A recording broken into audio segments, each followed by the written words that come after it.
Hi, y'all. This is Rob, and today I'll be sharing a ride that I took from Long Beach to Crystal Cove State Park in Newport Beach.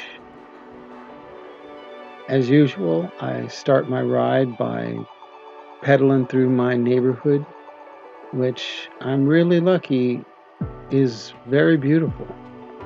It's very peaceful, not a lot of traffic. There's some really pretty trees and good shade that comes from those trees. And I'm really grateful. It's nice to have a local place to just ride around and feel comfortable. Unfortunately, the metro station that I'm riding to is a different story. It's located in between the eastbound and westbound lanes of a freeway. And it's loud and smelly and disorienting, but it serves its purpose.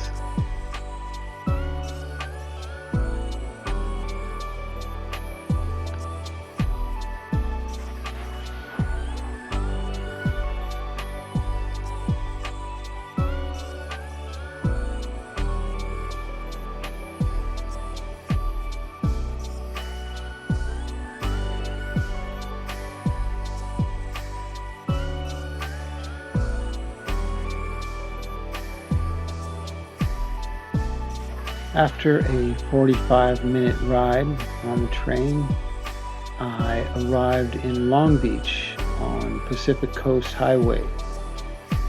I figured I could start my ride there because Pacific Coast Highway is known to bicyclists as a route up and down the coast. But unfortunately, here in Long Beach, I'm not on the coast, and it's very crowded and dangerous, and there's no bike lanes. So it's pretty sketchy.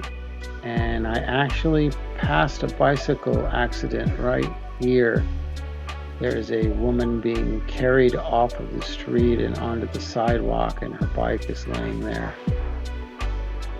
It was not a happy start to my ride, but it did influence me to be extra careful and remember that I am at the mercy of these 3,000-pound vehicles.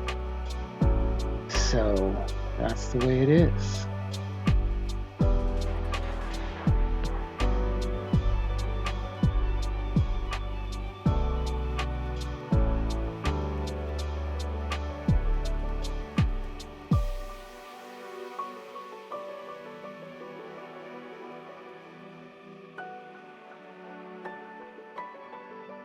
About here, I started feeling the sea breeze and knew I was getting close to Seal Beach. And I was pretty happy that I was going to be arriving there because during my ride, I remembered a very important item that I had neglected to get. And here I am at the bike shop picking it up. It is chamois butter. And this is a cream that goes on your butt, and it helps slide around on your chamois and your shorts so you're not getting chafed. And it's all I will say about that. This street here leading up to the pier, really cool. There's lots of restaurants, and knick-knack shops, things like that. And Seal Beach in general holds a lot of good memories for me. As a child, I really grew to love the beach, and then as I became a teenager, I discovered that there was a bus that went from my town all the way to Seal Beach. So I made a practice of doing that often and made a bunch of friends, and we would go to this place all the time as teenagers, be rowdy and silly and crazy and do all the things teenagers do. And it was a good time. Nowadays, I have a good time by watching the birds devour a giant piece of French bread that someone left, and yeah, it was cool.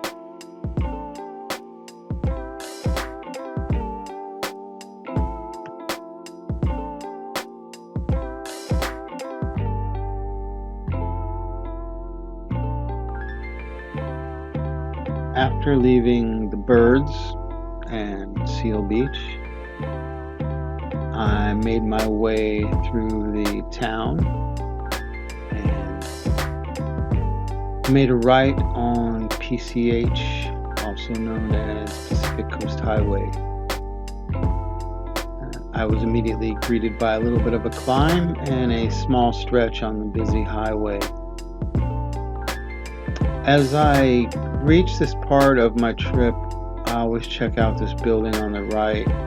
I'm not sure if it's a restaurant or a hotel, but it's styled after an old water tower and it looks pretty cool.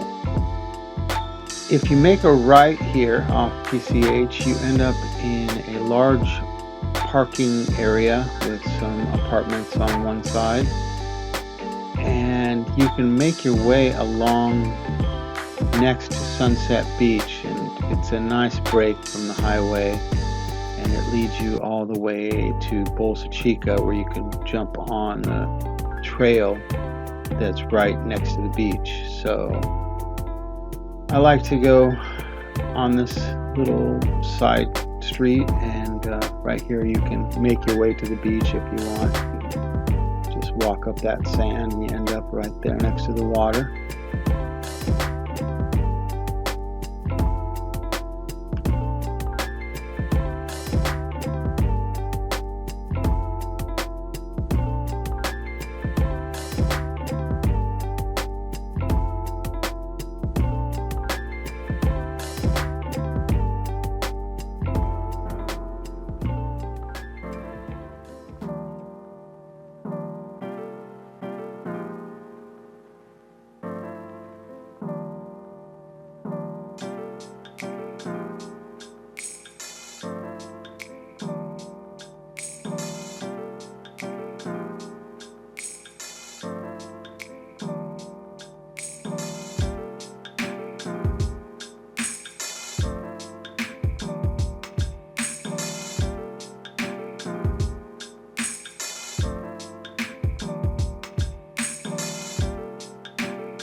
Bolsa Chica filled me with a little bit of melancholy because as a child, my parents would take me there. We would cook food over a bonfire, go swimming, dig holes in the sand, and just have a good time. It was a place that my parents took me to that introduced me to the beauty of the California coastline. And I have fond memories of that. Nowadays, it's nice just to look out at the vast expanse of the ocean and just kind of sink into that feeling that although not all the time, life is beautiful and I'm grateful to be living it.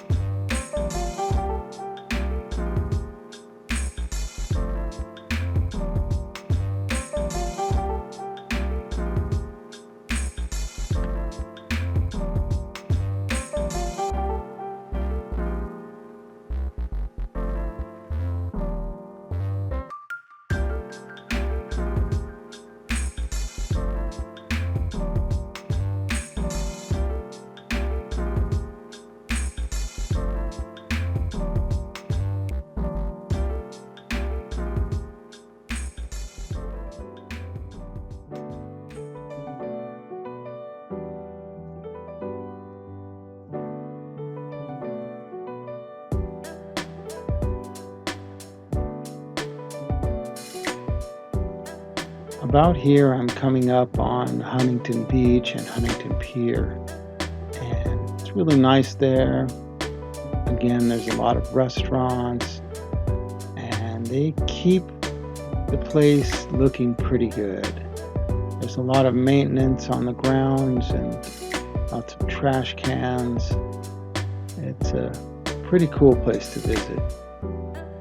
I would say if you're looking to do a nice bike ride and stay away from traffic, you could start in Bolsa Chica and ride all the way to the end of the Huntington Beach bike trail and get a solid amount of miles in without having to deal with traffic at all.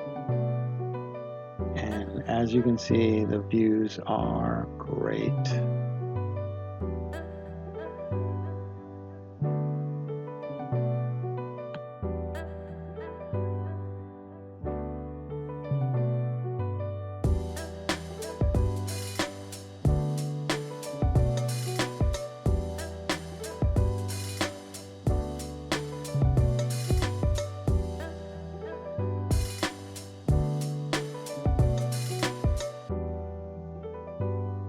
One thing I like about passing through Bolsa Chica and Huntington Beach is that there is a bunch of bathrooms.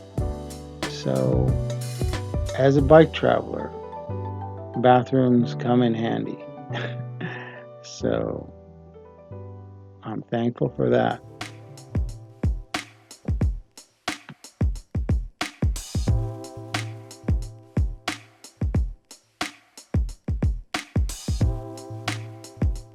Unfortunately, after Huntington Beach, the rest of my trip is on the road with the cars.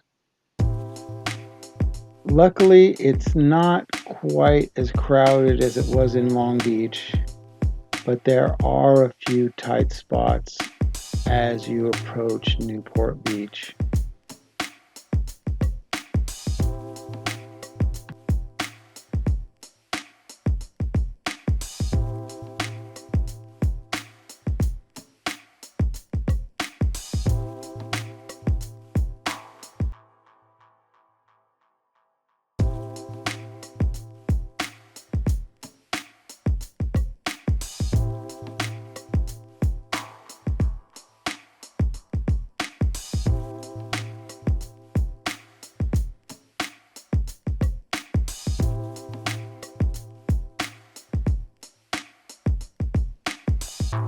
This part of the ride is a little bit sketchy because the road gets a little bit thinner and there's more stoplights and there's just a lot more cars to deal with. So I always take my time going through here and just try to be careful.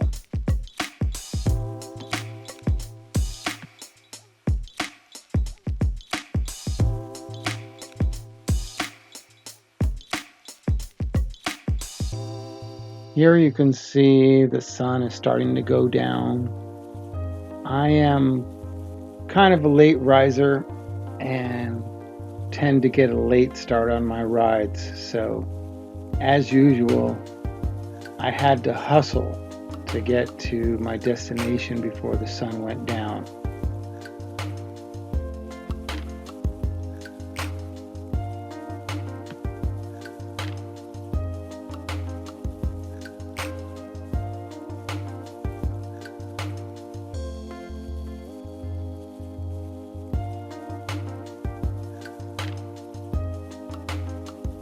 Crystal Cove is very large and there's actually several entrances, and the camping entrance is the last one that you come across, so it's a little bit nerve-wracking to finally arrive at Crystal Cove, and then you have to keep riding for another mile or so before you can get to the actual campground. But I made it just as the sun was setting.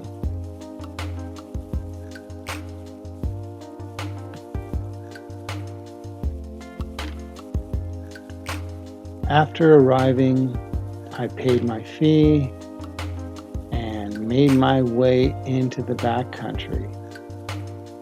The campground is about 4 miles back, and you have to climb on this dirt road, and it was dark, so I didn't get much footage. But I did see a really cool tarantula that I filmed and disoriented with my light. He started walking in circles, and I felt bad, so I didn't get much footage of him, but pretty cool looking little creature. So I set up my camp that night when I arrived, had a nice meal, and went to sleep to wake up to this beautiful view. It was a little bit difficult to set up my camp that night as the fog had rolled in and the visibility was about 10-15 feet. It's a little bit eerie when you're up there by yourself and there's lots of fog and animal rustlings here and there, but it's generally safer than actually walking through Los Angeles, so I just have to remind myself of that when I start thinking about anything scary. In any case, you can see the fog way off there in the distance. That's over the ocean, and that had been all over the mountain when I arrived. And so at this point, the sun is out, it's very hot, and I'm drying off my tent because it was pretty wet from the fog. So the name of this campground is Lower Morrow Campground, and I believe there is also an Upper Morrow Campground, and perhaps one more, but I can't quite remember. It's very nice. It's about 3.5 miles back from the actual entrance to the state park, and comes equipped with these lovely pit toilets, and they keep them pretty clean from my experiences, and it's very nice to have them there for your post-coffee morning activities. This one had a few sites that were right next to it, which could be helpful for some people that want a bathroom very close. So I packed up my stuff and started making my way down the hill. It's a nice ride down from the top of this mountain to the entrance of the park, and I was excited because I knew that there were showers down there, and it is not pleasant to have 2 days of salty junk on your body from your sweat. It's less than pleasant. So something I do to alleviate the discomfort from that is when I'm going to camp immediately after a long ride where I sweat a lot, I make sure I have some wet wipes or at least a towel and some water, because the ability to wipe off the dried sweat on your body before you sleep just makes it so much more comfortable to lay down and go to sleep. A few times I've forgotten. It's just been so uncomfortable that I've tossed and turned for a while before actually falling asleep. So I would highly advise you bring some sort of thing to do a little hand wash before you go to sleep. Maybe a change of clothes, which would allow you to take off your gross clothes that you rode in, and it really makes a world of difference. Coming down that dirt trail is really pleasant. It's mostly downhill, which is very nice. And here I am coming up to the showers. It's very nice to have a shower. And you just have to get some tokens, and you have a nice hot shower. I do like to pull into the handicapped stall because it allows me to bring my bike inside, and that's very nice. So at this point, I'm exiting the campground and jumping back onto DCH to make my way back home. I decided to ride the whole distance home rather than ride to the train and do it that way. So it was a long day in the saddle, and I was thankful for my chamois butter purchase. Luckily, there is a Trader Joe's very close to the state park. It's maybe a quarter mile away. And it's always pleasant to stop in there, grab some snacks, refill the water, maybe have some coffee, and then jump back on the road back home. The ride home was long, but luckily I had a tailwind and that pushed me along, kept me going all the way. As I show this little bit of my return trip that I recorded, I just want to wax a little philosophically about bike travel. Recently, my van broke down, and I did love that van. I do love that van as it sits in my driveway immobile. And it's kind of sad because I went some really cool, beautiful places and had some wonderful experiences with that vehicle. But it's not the end of travel when you don't have a car. You can go lots of places, and it just takes a little bit of extra effort, and it actually costs less money.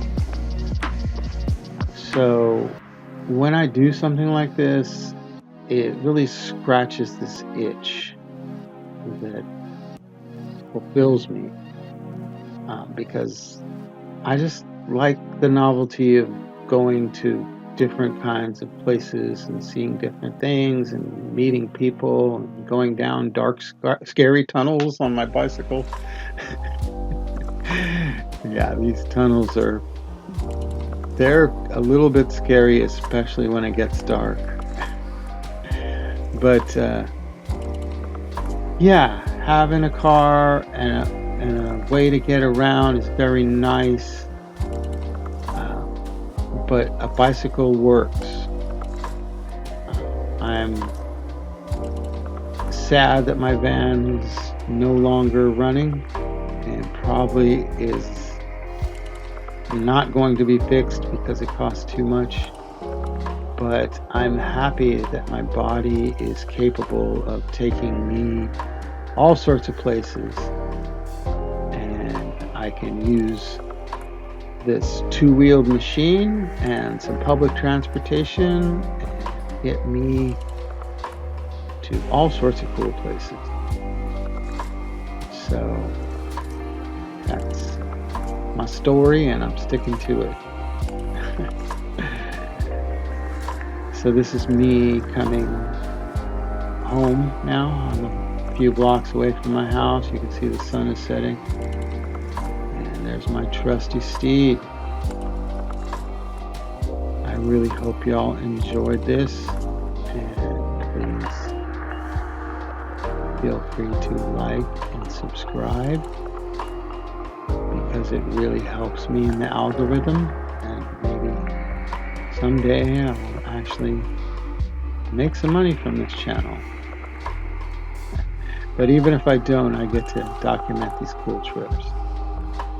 So don't forget that any ride is a good ride.